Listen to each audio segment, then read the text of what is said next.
Every year in this country, police pull over something like 20 million drivers. A tail light, a rolling stop, going 7 over on a road you've driven 1,000 times. And on a lot of those nights, the stop doesn't know where you think it does. An officer leans toward your window, friendly enough, and asks something that sounds like a formality. Mind if I take a look in the car? Most people say yes, not because they're hiding anything, because they're nervous and they're polite. And somewhere in the back of their mind is this idea that saying no is what guilty people do. So they pop the trunk, they step back, they let it happen, and they have no idea they didn't have to.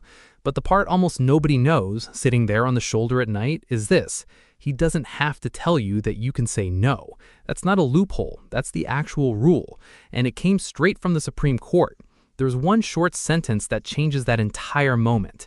It isn't no, it isn't why, and the one word sitting at the center of it, most people never think to say it. It's late, that flat, empty kind of late, where the roads belong to nobody.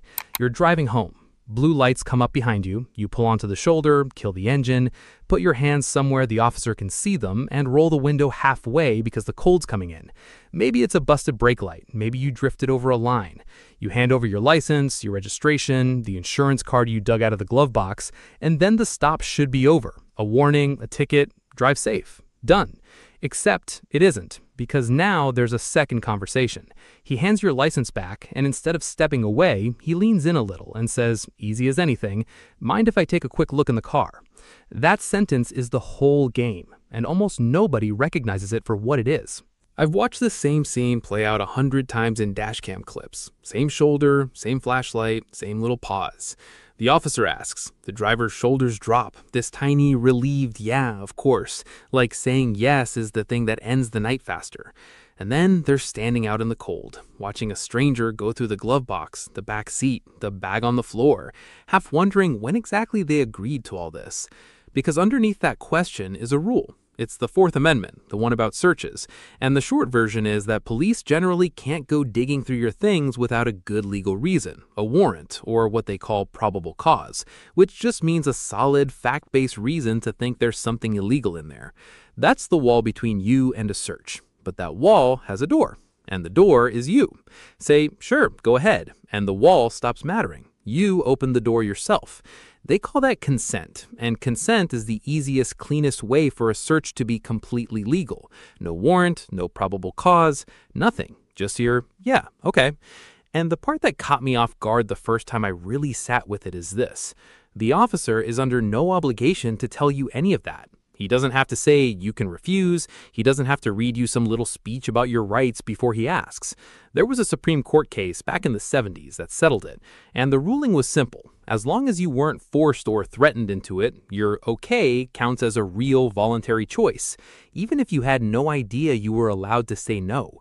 Sit with that for a second. This whole thing hinges on a right you have, one the person asking is allowed to let you not know about, which means, and I had to say this out loud before I really believed it, the entire setup quietly works best on people who don't know the rules. And this isn't some rare edge case. 53.8 million people in one recent federal count had some kind of contact with police in a single year. Tens of millions of those are traffic stops. That mind if I look question gets asked on American roadsides every single night, in every state, to people exactly like you. So why does anyone say yes? Why pop the trunk for a stranger with a flashlight when you don't have to? Because every instinct you've got is screaming at you to cooperate. You're not a criminal, you've got nothing to hide. Saying no feels like an admission, like only someone with a body in the trunk would ever refuse. So people say sure, fast, almost relieved, certain it makes them look innocent and gets them home quicker. And the friendliness isn't an accident, by the way. Mind if I take a look lands a whole lot softer than I'm going to search your car. And soft is exactly the point. By the time you realize that question had a real answer, you've usually already given it. And this is where I part ways with how a lot of this gets talked about. There's a comforting idea floating around that good, honest people have nothing to fear from a search. So the decent thing, the patriotic thing almost, is to wave the officer right in. I don't buy it, not because police are out to get you, but because the second you say go ahead, you've quietly given up the one thing that was working in your favor, and you've gotten nothing for it.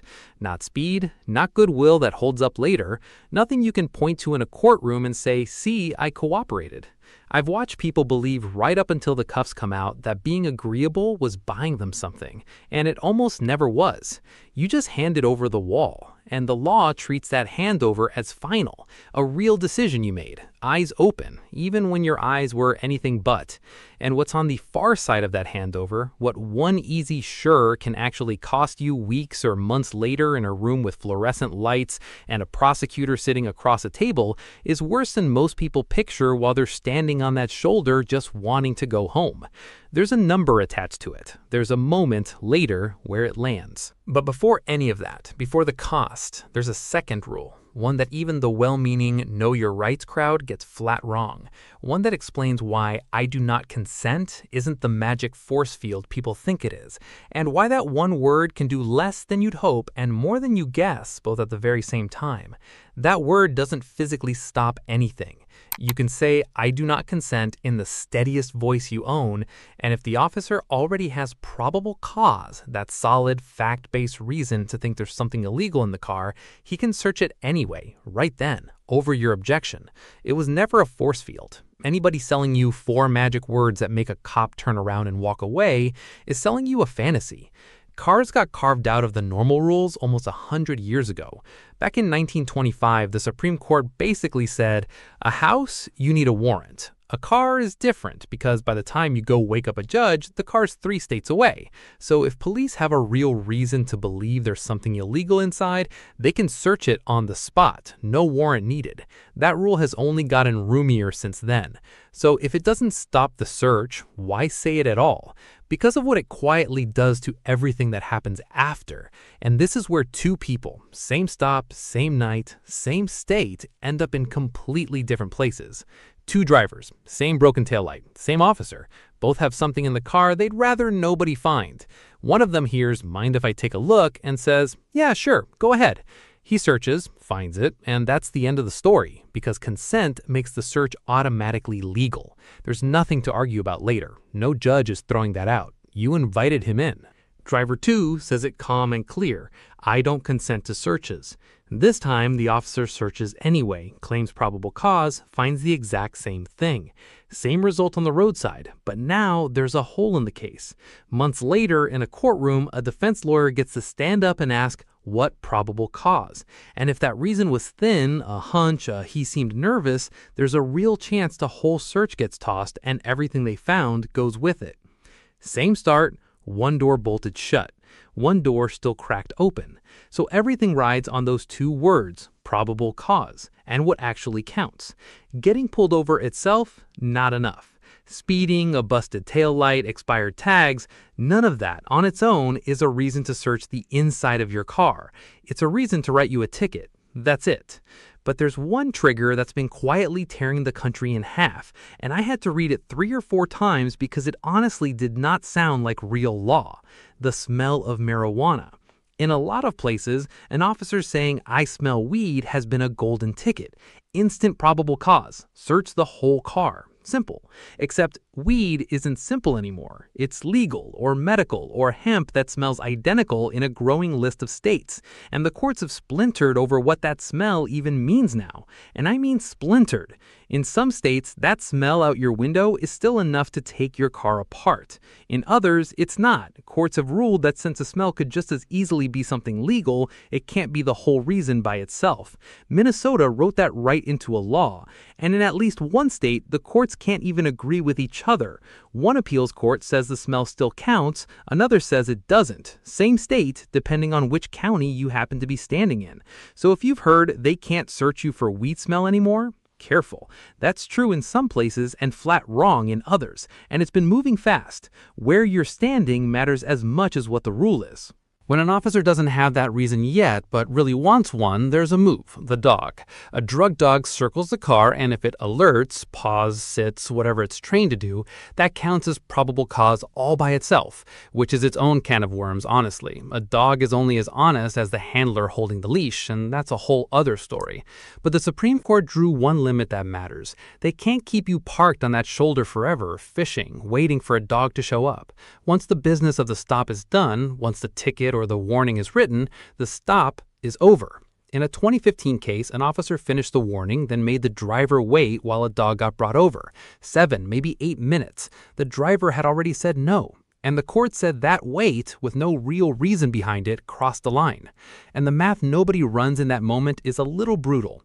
Most of these searches find nothing. There's an old federal survey, late 90s, so take the exact number with a grain of salt, where in close to 9 out of 10 searches, police came up empty, nothing illegal at all. I've never seen a good reason to think that's flipped, which means most of the people saying, sure, go ahead, are agreeing to a search that was going to find nothing, and getting in return a stranger's hands through everything they own, and zero protection on the rare night something does turn up that they forgot was even in there. So that's the trap and the real shape of it.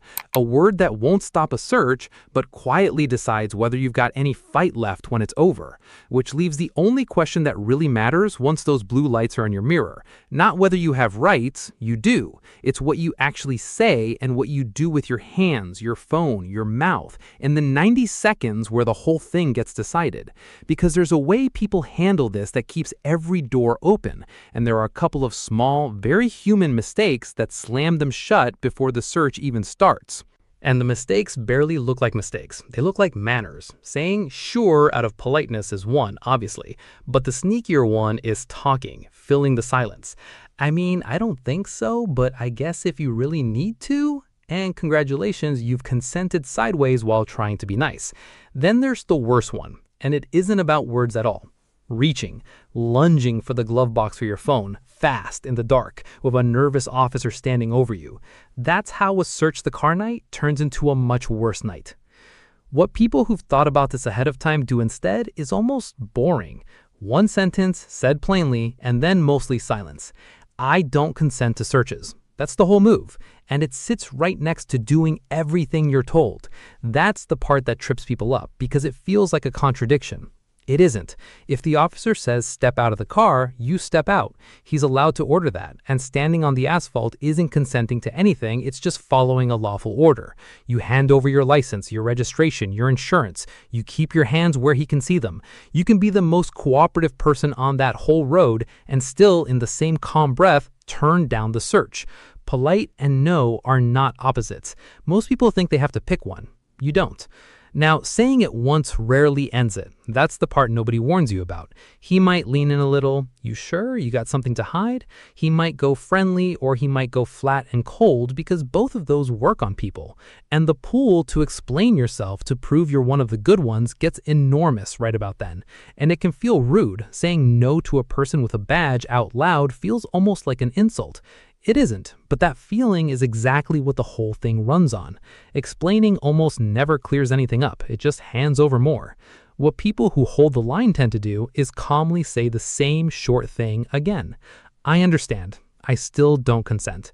Not arguing the law, not lecturing anybody about the Fourth Amendment on the shoulder. You will not win that debate at 11 at night, and that's not where it gets won anyway.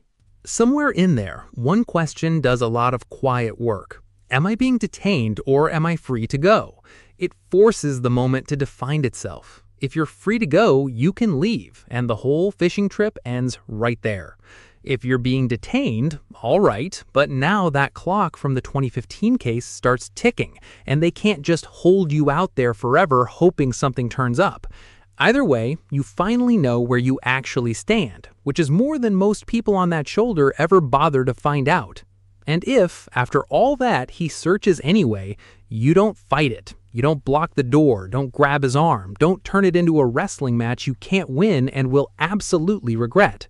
Because this is where everything from before pays off. The fight was never going to happen on the side of the road. It happens later, in a quiet courtroom where a defense lawyer can stand up and make the state prove it actually had a reason. And if it turns out it didn't, get whatever they found thrown out. That calm no is the thing that kept that possible. Which is the honest place to say the part a video like this has to say. If a search like that ever turns into a real charge, if you're sitting across a table from a prosecutor with actual stakes, that's the moment to close the laptop and get a real defense lawyer in your own state. Whether that search holds up is a fight with specific rules and your specific facts, and some guy talking into a microphone can't do that part for you. Not won't, can't. If you want my honest opinion, the thing I've actually said to my own mom, who would never in her life mouth off to anyone, it's this: don't try to come up with that sentence at the window. You won't. Your heart's going, there's a light in your face, you just want it to be over. People who sayed cleanly are almost always the ones who decided on it months earlier, somewhere safe and quiet, and just had it ready. Like a fire extinguisher under the sink. You don't figure it out during the fire. You reach for the thing you already put there. And that's the strange thing about it all. It's a word that protects you, and you'll probably never need it. Until the one night you do, on some dark shoulder with a stranger leaning towards your window. You can't make that night not come, but you can decide right now, sitting wherever you happen to be sitting, that the sentence will already be there when it does. Calm, short, already yours. I don't really know why nobody ever hands you this. Not in school, not on the tests you took to get the license in the first place. They teach you to parallel park. They teach you the hand signals nobody on Earth still uses. And then they send you out onto the road without the one sentence that quietly decides how the worst version of an ordinary Tuesday night actually ends. It's just a few words. Say them out loud once tonight, somewhere safe in the quiet, so they don't feel strange in your mouth on the night they finally matter. That's the only homework. The rest, you already have.